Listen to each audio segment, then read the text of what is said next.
미국장이 한참 좋을 때 공격적으로 투자하는 건 좀 조심하고 저희 우스갯소리 국장 복귀 이제 진흥순이다 그런 얘기를 했는데 국장이 엄청 올랐다 보다는 이제 미국장이 떨어지고 있어서 맞아, 미국 많이 깨졌죠. 일단 절반 정도 맞은 것 같아요. 그럼 나머지 절반이 맞으려면 이제 국장이 올라야 되는데 그건 어떻게 보시나요? 아, 이거 쉽지 않아. 근데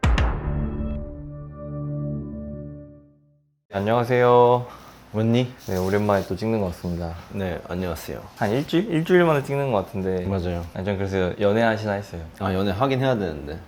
지금 올해 나 좀 쉬면서 연애할까 이랬는데 그 사이에 코인에 빠져가지고 진짜 내가 진짜 코인을 거의 4시간 보고 있는데 특히나 요즘 장에 딱히 볼 것도 없고 대체거래에서 나온 뒤로 약간 가격청도 이상해져가지고 좀 안정화되기 전까지 단기 트레이딩 막 엄청 적극적으로 안 하고 있는데 다행히 4월에 많이 안 깨진 게 다행이야. 전체적으로 뭐 창도 흉흉하고 하니까 메리츠나 삼전이나 하이닉스 잡고 좀 계기까? 약간 그런 시기였는데 우연히 그 포지션들이 잘 시장 대비 방어를 잘 해줘가지고 많이 안 깨진 게 일단 4월에 좀 덕목 운이 좋았다. 그 사이에 뭐 비트나 이런 것들 좀 사놓은 것들은 또 오르고 그래서 여러모로 아다리가 잘 맞는 지금 4월이다. 지금 미국 주식은 따로 갖고 계신 게 거의 없죠, 포트폴리오에서. 최근에 무슨 유튜브 보다가 팔란티어에 약간 설득당해서 팔란티어 조금 살려고 좀 담았어. 그래서 팔란티어 조금 있는 거 말고는 아직 뭐 담아야겠다 이 생각은 아직 없어. 국내가 아직 조금 더 올해는 괜찮지 않을까? 그리고 미국장은 아직 조금 더 불안불안한 것 같고 일단 미국 장에 대한 회의감이 일단 시장 전반에 너무 많이 퍼져 있어. 달러가 적당히 약세야 되는데 달러가 너무 초약세니까 달러가 너무 많이 깨지니까 그 돈이 금, 뭐 비트코인 이런 쪽으로 이제 흘러 들어가는 순서인 것 같아. 그래서 결국 미국이 신뢰가 많이 깨지고 있는 지금 현재 상황인데 그걸 이제 트럼프가 확 더 깨버리는 거지. 독재 국가로 지금 거의 가려고 하고 있잖아. 그래서 뭐 드러켄밀러나 하드막스가 가장 우려하는 것도 사실 그거고 지금 트럼프는 미국 전체를 걸고 도박을 하고 있다 그런 얘기를 하는데 그만큼 미국이 절실하다는 것도 사실인 것 같고 중국이 그만큼 빠르게 치고 올라오고 있고 트럼프는 사실 엄청난 평화주의자인데 그렇게까지 독재할 이유가 사실 없거든. 트럼프 책을 읽으면 엄청 전쟁을 싫어하는 사람이란 말이야. 전쟁을 굉장히 경계하고 혐오한다라고 할 정도로 사실 그런 사람 아닌데 지금 하고 있는 많은 행보는 사실 좀 의아한 거지. 그 이면에는 또 이유가 있을 거고 또 파월이라는 사람을 지금 해임한다고 하잖아. 네. 그러니까 이것 또한 독재 영역에 지금 가까워지고 있는 거잖아. 내가 다 통제할 거라고 이야기하고 있는 거잖아. 그런 많은 행보들이 되게 원래 미국스럽지 않다는 거지. 지금 하고 있는 행보가. 그래서 내가 볼 때는 미국에 대한 신뢰가 트럼프로 인해서 계속 회의감에 들게 하는 미국이란 나라는 원래 그런 나라가 아닌데 이게 왜 이러지? 특히나 이제 관세도 그렇고 미국 안에서 주요 입지 인물들도 노벨 경제학상 탄 인물 포함해서 한 1,400명이 서명을 하고 있대. 관세 철회해. 맞아요. 근데 그 정도로 지금은 일반적인 상황은 아닌 거지. 맞아요. 그러니까 굉장히 큰 도박 수인 거야. 지지율도 엄청 많이 떨어지고 있잖아요. 그니까 그 정도로 지금 미국 상황이 뭐 아니면 도에 놓여져 있는 그러니까 트럼프 이걸 실패하면은 굉장히 큰 위기에 그건 동시에 미국의 위기와 또 일치되는 사실 지금 반등이 일어나고 있는 것도 무언가 타결돼서 해결돼서라기보다는 더 나올 게 있나? 더 나올 게 없으니까 일단 올라 일단 모르겠고 사보자 이렇게 계속 왔다 갔다 하는 시장이에요. 근데 여기서 뭐가 또 하나 더 나와 그러면 이제 또 한 번 쇼크가 일어날 거고 물론 이런 확률은 되게 적겠지만 근데 아직 무언가 해결된 건 없지만 시장은 특히 아시아 시장은 어쨌든 중국과 미국의 싸움이니까 대미 수출분의 일부를 중국을 제외한 나머지 국가가 약간 소화할 수 있겠다라고 해서 이제 이쪽 시장에 대해서 조금 더 중립적으로 보는 것 같아.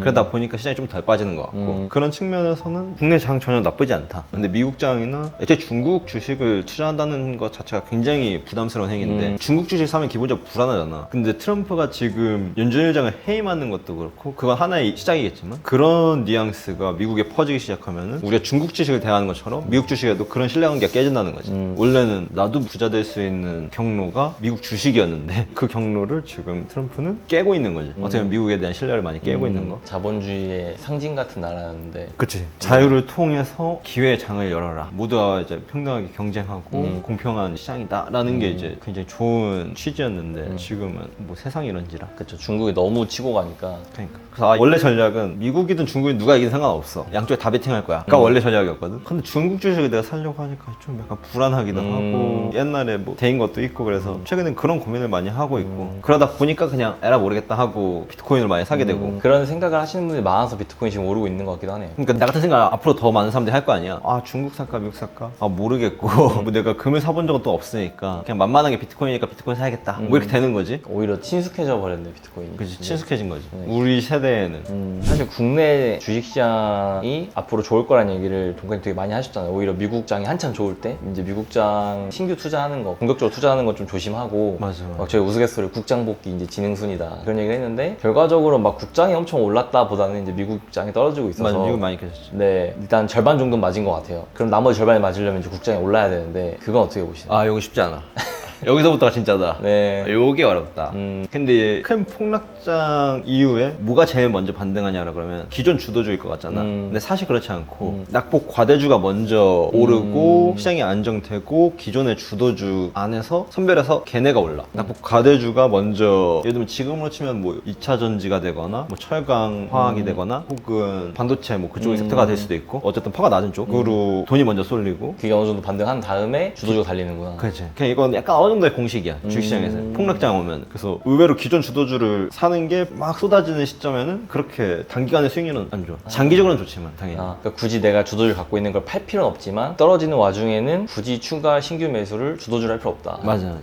그래서 낙폭 과대주로 돈이 쏠리고 리바운드가 단기간에 크게 나는 경우가 있어서 대신 이거 타이밍 잡기 어렵지. 그래서 이건 시장에서 조금 익숙한 사람들이 많이 하는 방식인데 낙폭 과대주가 순서고 그 다음 이제 이전 시장을 주도했던 섹터들이 순차적으로 이제 리바운드 하면서 가는 거고. 그래서 삼성전자랑 하이닉스를 지금 사신 거예요? 그렇지. 만약 시장이 이제 미국이 안정된다 그러면은 삼전 하이닉스가 먼저 뛸 거고 그럼 그 사이에 이제 시속 게임이 하는 거지. 기존 주도주들 오르면은 삼전 좀 내리고 이제 이런 식으로 티키타카 같은 형식으로 이제 장이 올라가는데 그래서 그런 측면에서 포트폴리오 구성이 나쁘지 않다. 거의 그대로 유지야. 뭐 조선 약간 수익률 좋은 채권 같은 뭐 메리츠 그리고 뭐 삼전 하이닉스 메리츠는 사실 그냥 진짜 말씀하신 것처럼 채권처럼 갖고 계신 거고 조선은 뭐 주도주니까 더 산다는 느낌보다는 굳이 팔지 않는다. 그리고 하이닉스랑 삼성전자는 아까 말씀하신 것처럼 이제 낙폭 과대라고 생각해서 반등이 나올 수 있으니까. 그렇죠. 시장이 안정되면 그 정도가 현재 국장이고 사실 메인 지금 공격적인 트레이딩은 비트코인 위주로 많이 하고 있고 비트코인은 상방으로 위로 그냥 추세선을 그려놓고 트레이딩하기에 되게 편안한 자산이거든. 지금 금이랑 나스닥이 오르면 금이 빠지고 금이 오르면 나스닥이 빠져. 이 완전 이제 역외관계에 지금 있는데 지금 비트코인이 중간에 있거든. 그래서 되게 웃겨. 선택적으로 시장을 선택해. 어느 날은 금을 따라가고 어느 날 나스닥을 따라가. 근데 점점 이제 금에 가까워지는 모습을 보여주고 있어. 그래서 최근 몇 달 그리고 올해는 금이랑 비트코인 차트가 거의 비슷하고 나스닥 차트는 그렇게 뒤집으면 비슷해. 그러니까 이제 나스닥이 올해 괜찮으면은 금은 아마 안 좋을 것 같고 근데 요 지금 위기가 계속되면은 금이랑 비트는 계속 좋을 것 같고 비트코인이 어떻게 보면 투기 자본이랑 안전 자본을 동시에 가져갈 수 있으니까 그럴 수도 있겠네요. 그치. 그래서 내가 지금 비트를 더 매력적이라고 느끼는 거야.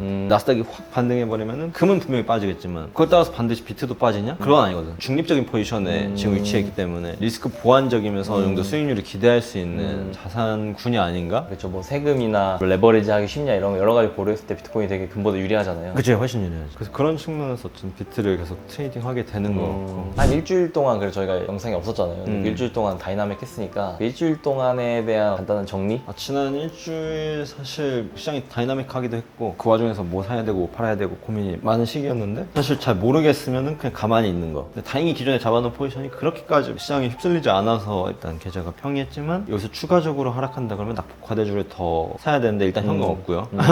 근데 그 현금이 이제 거의 비트코인으로 가서 레버리지 트레이딩을 지금 하고 있고 딱 그 상황이다. 그래서 지금 여기서 더 빠지면 나 큰일 난다. 여러분들이랑 같이 기도해야 된다.